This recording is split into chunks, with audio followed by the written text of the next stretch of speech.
Halo teman-teman, kali ini kita akan ngebahas negara yang fenomenal dan terkenal. Negara yang sering konflik. Coba tebak nih, negara apa? Yap, betul, negara Afghanistan. Tapi sebelum kita bahas kenapa negara ini sering konflik, mari kita lihat sejarah serta kehidupannya sekarang ya teman-teman. Let's go! Zaman prasejarah. Pertama-tama mari kita melihat ke belakang jauh ke masa prasejarah Afghanistan. Daerah ini telah menjadi pusat kebudayaan dan perdagangan selama berabad-abad, menjadi tempat pertemuan berbagai jalur perdagangan dan pengaruh budaya di kawasan Asia Selatan. Afghanistan juga memiliki jejak-jejak peradaban kuno yang mengesankan, termasuk peranannya dalam jalur sutra. Kota kuno seperti Bamiyan dan Herat menjadi pusat kegiatan budaya dan keagamaan pada masa zaman kuno. Namun, sejarah Afghanistan juga dicirikan oleh serangkaian invasi dan perubahan kekuasaan, mulai dari invasi Alexander Agung hingga periode Kekaisaran Persia. Afghanistan menjadi saksi berbagai kejadian sejarah yang mempengaruhi perkembangannya. Pada abad pertengahan, Afghanistan ini menjadi bagian dari Kekaisaran Mughal dan mengalami periode signifikan di bawah dinasti Safavid. Ini adalah masa di mana seni, sastra, dan arsitektur berkembang pesat. Melompat ke era modern, Afghanistan menjadi sorotan internasional selama abad ke-20. Dari zaman Raja Zahir Shah sehingga periode Soviet Afgan, negara ini menjadi medan pertempuran geopolitik yang sangatlah kompleks. Selanjutnya, Perang Saudara dan zaman Taliban. Perang Saudara yang panjang dan konflik bersenjata memuncak dengan munculnya Taliban pada tahun 1990-an.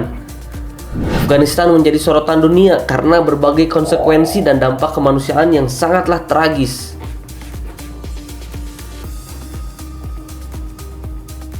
Puncaknya, setelah serangan 11 September 2001, Afghanistan sekali lagi menjadi fokus perhatian dunia. Invasi oleh pasukan internasional menggulingkan pemerintahan Taliban dan memulai fase baru dalam sejarah negara ini, termasuk upaya rekonstruksi dan pembangunan. Selanjutnya, profil negara Afghanistan. Letak geografis. Afghanistan terletak di Asia Selatan dan Tengah, berbatasan dengan Iran di sebelah barat, Turkmenistan, Uzbekistan, dan Tajikistan di sebelah utara, Tiongkok di sebelah timur, dan Pakistan di sebelah selatan. Ibu kotanya, Kabul, adalah ibu kota dan kota terbesar di Afghanistan. Kota ini memiliki sejarah yang panjang dan menjadi pusat politik, ekonomi, serta budaya. Bahasa resmi Afghanistan adalah bahasa Dari dan Pashto. Selain itu, bahasa-bahasa seperti Uzbek, Turkmen, dan Baluchi juga digunakan oleh kelompok etnis minoritas. Populasi di Afghanistan sangatlah beragam etnis, termasuk Pashtun, Tajik, Hazara, Uzbek, dan sejumlah kelompok etnis minoritas lainnya. Pengaruh etnis ini tercermin dalam kebudayaan dan bahasa dari negara Afghanistan. Mayoritas penduduk agama di Afghanistan yaitu agama Islam. Sebagian besar adalah Muslim Sunni, tetapi terdapat juga minoritas Muslim Syiah, terutama di antara kelompok etnis Hazara. Selanjutnya, sistem politik. Afghanistan adalah republik unitary dengan sistem pemerintahan presidensil. Pemimpin tertinggi adalah presiden yang dipilih melalui pemilihan umum.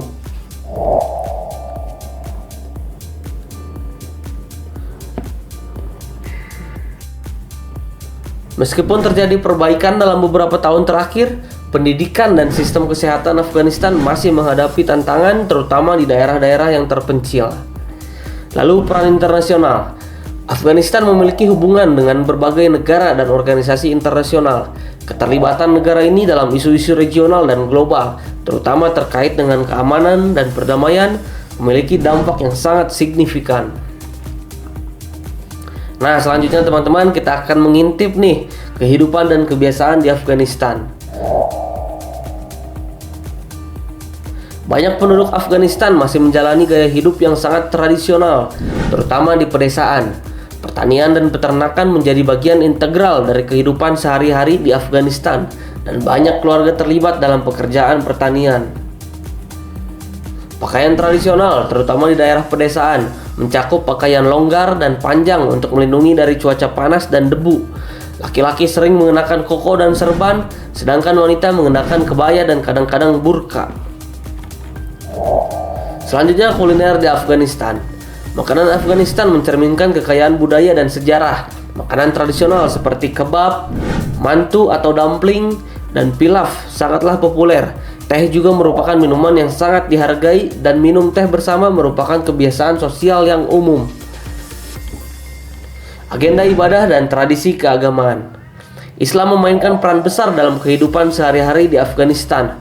Waktu sholat dan aktivitas keagamaan lainnya menjadi bagian rutin, dan bulan Ramadan dirayakan dengan puasa dan doa. Hiburan dan seni. Kehidupan sosial diisi dengan hiburan tradisional seperti musik dan tari.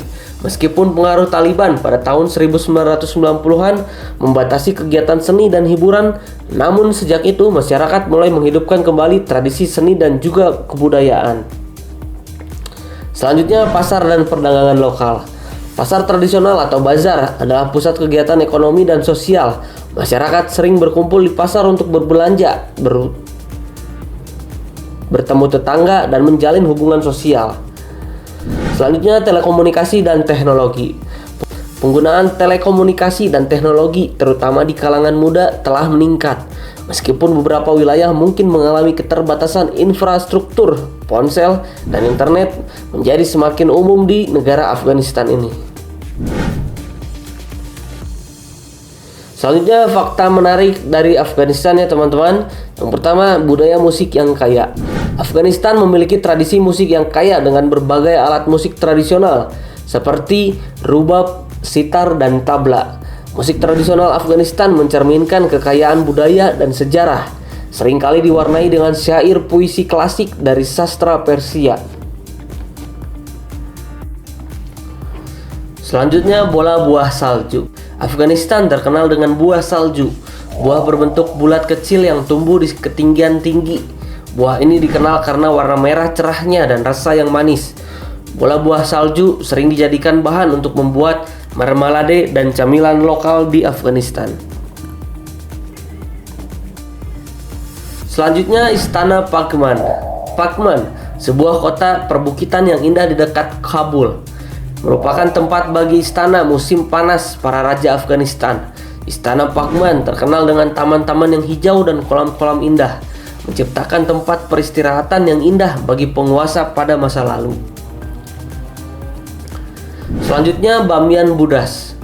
Di lembah Bamiyan, Afghanistan, sebelumnya dihancurkan oleh Taliban pada tahun 2001, terdapat dua patung Buddha raksasa yang berasal dari abad ke-6 dan ke-7 Masehi. Walaupun patung tersebut tidak lagi berdiri, mereka mencerminkan warisan sejarah dan keagamaan yang kaya di wilayah tersebut. Selanjutnya, Minaret Jam Herat. Minaret Jam Herat adalah salah satu monumen paling indah dan bersejarah di Afghanistan. Dibangun pada abad ke-12 oleh Sultan Giyat al-Din Muhammad.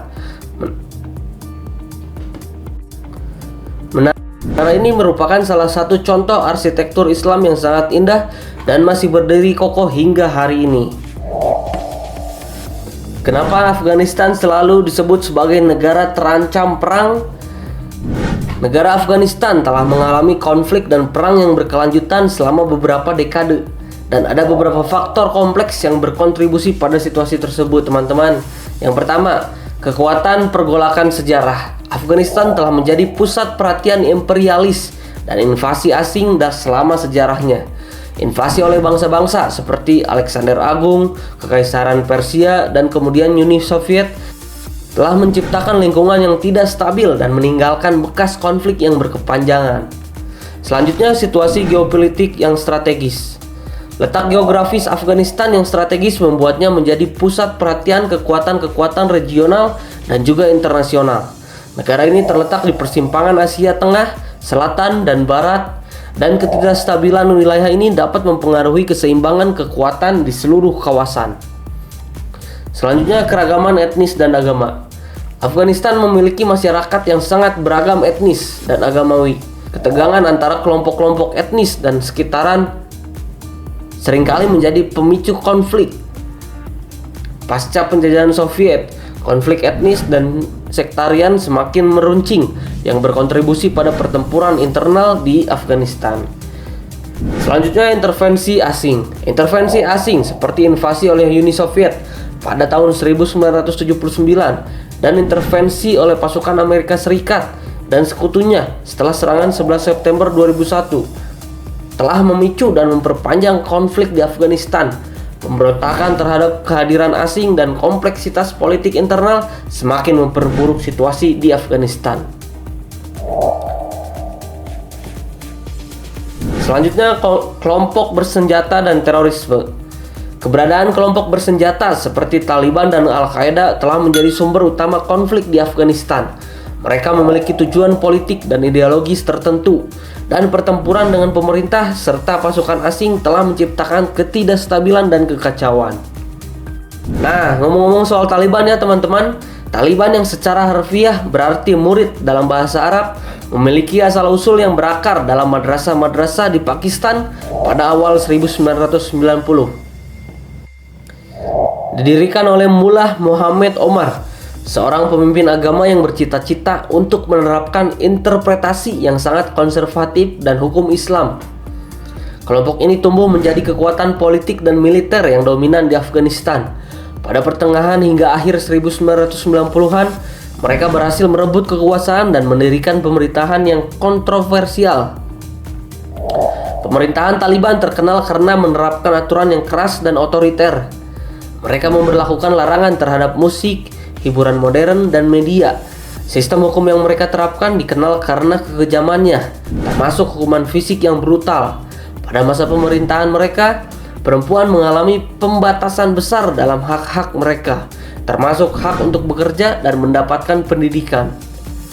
Tindakan Taliban mungkin adalah penghancuran 2 patung Buddha raksasa di Bamiyan pada tahun 2001. Tindakan ini dipandang sebagai serangan terhadap warisan budaya dan sejarah dunia dan menimbulkan ancaman global terhadap kelompok tersebut. Kekuasaan Taliban berakhir pada tahun 2001 setelah intervensi militer Amerika Serikat dan sekutunya sebagai tanggapan terhadap serangan 11 September yang diselenggarakan oleh kelompok teroris Al-Qaeda yang diberikan perlindungan oleh Taliban. Namun setelah kejatuhan mereka dari kekuasaan, Taliban tidak berhenti menjadi pemain utama dalam konflik di Afghanistan. Mereka terus melakukan serangan terhadap pasukan pemerintah dan target sipil, dan pada beberapa wilayah mereka mempertahankan kendali dan mempraktekkan pemerintahan setempat. Negosiasi damai antara pemerintahan Afghanistan dan Taliban dimulai pada tahun 2020 di Doha, Qatar. Meskipun ini dianggap sebagai langkah positif, negosiasi tersebut menghadapi tantangan besar, termasuk perbedaan pendapat yang mendalam tentang bentuk pemerintahan, hak asasi manusia, dan peran agama dalam kehidupan bermasyarakat. Kehadiran Taliban tetap menjadi fokus utama dalam upaya mencapai perdamaian yang berkelanjutan di Afghanistan. Dengan beberapa wilayah yang masih dikuasai oleh mereka, pertanyaan tentang bagaimana peran mereka akan membentuk masa depan negara tetap menjadi isu yang kompleks dan menantang bagi Afghanistan di masa yang akan datang. Nah, ngeri banget ya teman-teman untuk kehidupan di Afghanistan ini. Kalau teman-teman punya pendapat ataupun komentar, bisa langsung aja ketik di kolom komentar ya teman-teman. Untuk kelanjutannya, nantikan di video-video berikutnya ya teman-teman. Goodbye.